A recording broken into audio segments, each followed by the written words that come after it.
All right, well, thank you all for being here today. We're here to introduce the Truth in Hiring Act to bring more transparency to state government. Now, this is a very simple bill. It says if you work in the governor's office, you will be paid from the governor's payroll. Your salary will be counted in the governor's budget. Your salary will not be pulled from agencies that are supposed to protect the most vulnerable. For example, to put state troopers on the highways or to fund struggling social services. Now, why is this an issue? For too long, Illinois governors, both Democratic and Republican governors, have engaged in the deceptive practice of offshoring. The expression comes from the practice of rich people hiding their assets in places like Panama or the Cayman Islands in order to avoid paying taxes. Now, you think the governor's office only has 44 staffers? Wrong. He has 102, but 58 of them are offshored onto other agency payrolls. I mean, essentially, that's most of his employees. Illinois governors offshore their employees to other agencies to mask the true size of the governor's office budget and to hide the full scope of the personnel costs in the governor's office, even when it's clear that the employee's job assignments place them directly in the governor's office. Now, you've heard some of the most eye-popping examples. $250,000 for an education advisor that's paid out of the Department of Human Services. Or $140,000 for a deputy chief of staff that's paid out of the Illinois State Police budget. If Governor Rauner were honestly reporting all of the people working in his office, he would have to disclose that his office budget is more than $10 million, instead of the $4.9 million that is budgeted for the current fiscal year. Now, what's worse is that more than $5 million is being taken away from the agencies that need it. Like, for example, the Department of Children and Family Services that investigates child abuse, or the Department of Aging that cares for Illinois seniors. This bad practice is siphoning money from healthcare, environmental protection, juvenile justice, and public safety. And this deceptive practice needs to stop. Our Truth in Hiring bill and our latest transparency initiative imposes accountability that starts at the top. Offshoring is wrong. It was wrong when Governor Quinn did it. It was wrong when Governor Blagojevich did it. It was wrong when Governor Ryan did it. And it's still wrong today when Governor Rauner does it. I hope that Governor Rauner joins us in supporting this long overdue good government transparency and accountability reform. And let me be clear, we are not criticizing any of the employees who are involved. In many cases, they just accepted jobs working for the governor's office, not knowing that their salaries were being offshored through other state agencies. We assume that they do their work, and we just want them to be paid from the governor's budget. It's about truth in hiring. Last year, when I introduced my Debt Transparency Act, you saw it pass with unanimous or near unanimous overrides because legislators of both parties, they could see that it was a good reform that would outlive any political fights. You're already seeing the benefits of this great reform as legislators on both sides of the aisle have more up-to-date numbers that they can work with on their new budgets, and regular citizens have a clearer picture of what's going on with the state's finances. This bipartisan legislation is a natural follow-up to our transparency initiative last year, and I'm proud to have chief co-sponsors from both sides of the aisle. Senator Andy Manar will be my main sponsor in the Senate, and Representative Christian Mitchell will lead the effort in the House. Representatives Dave McSweeney and Greg Harris have both signed on as chief co-sponsors. And I'd like to thank all of them for their leadership on this issue and would invite them to share a few words. So I'll start by asking Senator Manar if he'd like to say a few words. Thank you, Comptroller. Sure. Good afternoon. Good to see everyone.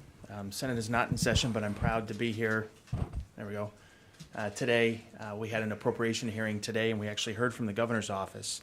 I want to first compliment the Comptroller for her continued work to bring initiatives forward that make state government more transparent and more accountable to taxpayers. It's been a hallmark of her administration. So, Susana, thank you for approaching me to sponsor this bill in the Senate, which I am proud to do. You'll have to bear with me with my voice today. Between asthma and laryngitis, it's been one heck of a week. So I'm going to go back to the governor's budget address, which was on February the 14th, on Valentine's Day. He told us a story about how he moved into the governor's mansion in 2015. You've all heard this story maybe 24 times since he's been in office. And he noticed that all the lights were being left on. And he said to us again in February that that led him to investigate the utility bill for the governor's mansion. I think he said that it took him 2 weeks to find the utility bill. And he used the term outrageous when he described that process of navigating through government bureaucracy. And then he said this quote, "My point is this," this is his words, "if you separate the payment from accountability, there is no accountability. People don't question the expense, they just pay it." So here we have the Truth in Hiring Act, and his quote is an interesting and I think appropriate way to address the issue that we're trying to tackle in this legislation led by Comptroller Mendoza. This practice, which amounts to exploiting a loophole that has been around for far too long, exploited by both Democratic and Republican governors in past years, needs to end, and it should end this year, not just for this administration, but for future administrations to come.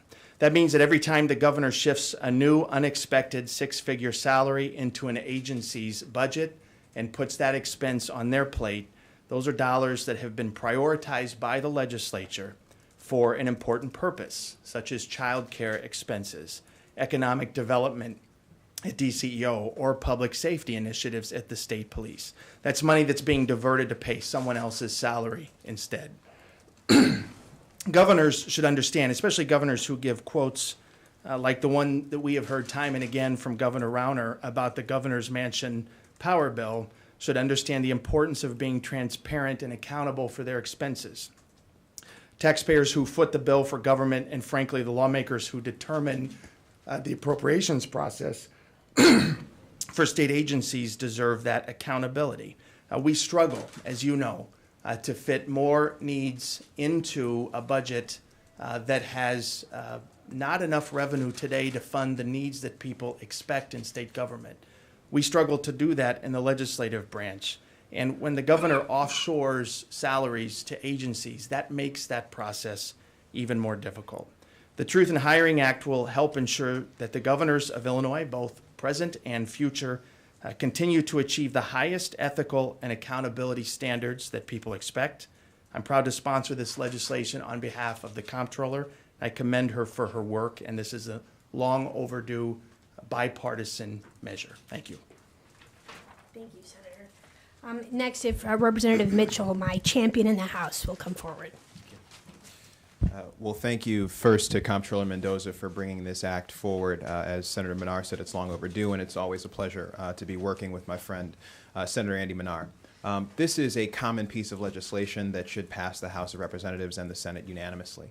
All we are saying, nobody's saying that, for example, that these aren't folks who are worthy of being hired. But for a governor who used to run a business, who wants to continue to be the governor of a state that he wants to be friendly for business, accounting for your decisions is incredibly important. And being able to prove up why this is necessary for the governor's office to hire these folks is something he should go through the natural appropriations process as we do for everything else, because the way it is being done right now takes away money from childcare, takes away money from education, takes away money from our colleges and universities, takes away money from otherwise being able to put police out on the highways to keep our folks safe. So my hope is that a governor who is given the kind of quotes that Senator Manar alluded to would be more than willing to sign this bill and would in fact get behind it in the House and get behind it in the Senate, because it just makes sense and it's consistent with the kind of governor he's alleged that he wants to be. So my hope is that this will again pass the House unanimously. It is a good piece of legislation that's common sense. It is not targeted at any particular governor and will outlast the current governor to whoever the next governor is, whether they be Democrat or Republican. So with that, I'll say thank you and look forward to working on this initiative with the comptroller and with my colleagues, including Representative McSweeney. Thank you. And speaking of Representative McSweeney, Representative McSweeney. Thank you, Comptroller Mendoza. I'm proud to be here today to work on another transparency piece of legislation. If you recall, we put together a bipartisan coalition to make sure that people of the state of Illinois have information about our unpaid bills and where things stand. And guess what we discovered? We have $1 billion of late interest penalties in the state of Illinois. You could actually take that money, burn it on the street, and it would have the same impact. It is a waste of taxpayers' money, and I'm glad that we, as a bipartisan group led by Comptroller Mendoza and Senator Manar and others, got together, and despite the governor's opposition, we overrode it unanimously. This is the same thing, but I come at this from a little bit of a different perspective. I believe that we have to lead by example. So we need to have accurate accounting. We obviously don't have it in the governor's office, and it's not just Governor Rauner, but other governors. Why doesn't Governor Rauner say that I'm going to reduce my budget proactively by 10%? Lead by example. That's what the governor should be doing. We all know what this failed governor has been doing, running around the state, saying that he's trying to cut spending. The governor of this state has enormous authority. The Illinois Constitution gives the governor the ability to not spend money. And this governor keeps on spending money, as we saw. We got to $16.8 billion of unpaid bills. He goes around now saying he wants to cut taxes, and has been written about recently, independently. There is no Rauner plan to cut taxes. There is absolutely no plan. There's a plan that's contingent on pension reform, but guess what? That is only for a quarter point reduction from 4.95% to 4.75%. When the governor came in office, the tax rate was 3.75%. So it's a phony plan by this failed governor that talks about cutting taxes. So why not lead by example and say, I'm going to cut my own budget, my real budget, not the phony budget, the real budget by 10%, and lead by example and show other agencies that he's willing to cut spending. So I'm glad to be here today to support another transparency, a bipartisan bill that will hopefully bring down government spending. And to close this out, Representative Greg Harris, please.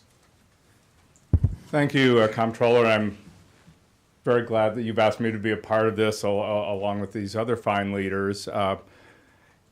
You know, we talk up here about, we use words like debt transparency and offshoring.